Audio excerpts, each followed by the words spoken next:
Dos libros de Ricardo de la Cierva están en este momento en el ranking de los superventas, con el número 1 a lo largo de varias semanas, La historia del franquismo, y también entre los 10 primeros lugares el libro más recientemente aparecido, Crónicas de la Transición, de la muerte de Carrero a la proclamación del rey.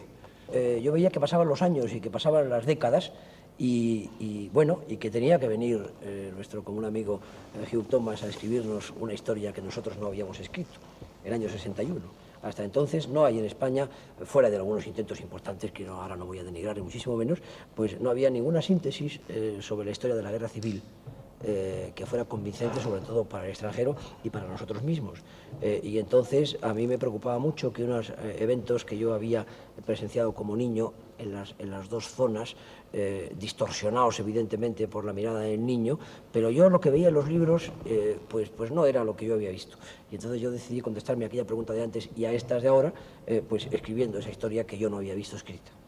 Y hemos hablado de la primera historia que hemos conocido aquí, que fuera de Thomas. Hubo después otras muchas historias de nuestra guerra, hasta que por fin tuvimos la historia de Ricardo de la Cierva, e incluso ha habido en algunos momentos una polémica cruda entre Ricardo y algún historiador extranjero, porque parece ser que no estaban los puntos de vista muy concordes.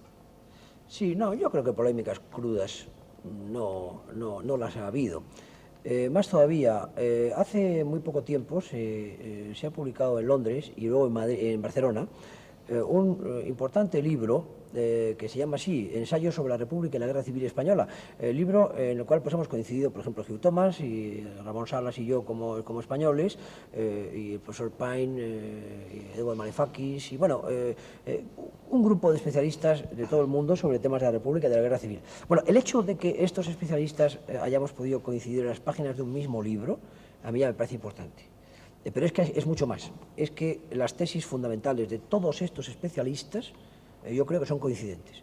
Y para no citar más que un caso reciente y que ha aparecido en este programa, bueno, yo pienso que en este momento la posición histórica de Hugh Thomas respecto a la Guerra Civil Española es notoriamente más conservadora que la mía, por ejemplo. Franco tenía una gran curiosidad por la historia, naturalmente, y por otra parte una afición literaria que había demostrado con algunos diarios, sobre todo de Marruecos, con el guión de la película Raza, con otros trabajos. Sí. Me imagino que él se sentiría muy interesado también por esta visión histórica de su persona y de su tiempo.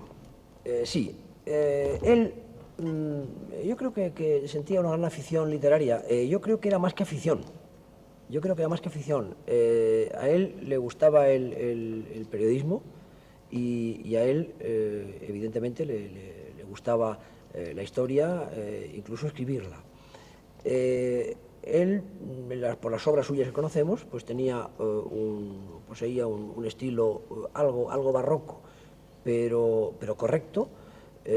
Su descripción, por ejemplo, de Schauen, en un artículo suyo publicado en la revista Tropas Coloniales, Schauen, la triste, es una descripción literaria aceptable, pero bueno, el general Franco no va a pasar a la historia de la literatura, vamos, esto está claro. Esta afirmación la hice yo, naturalmente, en la biografía suya, comentando alguna de sus obras. Yo estoy casi seguro que le produjo alguna desilusión, porque es muy normal que los grandes hombres en un aspecto muchas veces valoren más o no sé, quisieran pasar a la historia también por alguno de sus hobbies, más que por aquello por lo que realmente van a pasar. En el futuro, en el mañana, en ese mañana que todos esperamos y que esperamos más abierto, más democratizante y de mayor convivencia y fraternidad entre los españoles, accederá Ricardo de la Cierva, si le dan oportunidad, a otra posibilidad de poder. Solamente a través de unas elecciones.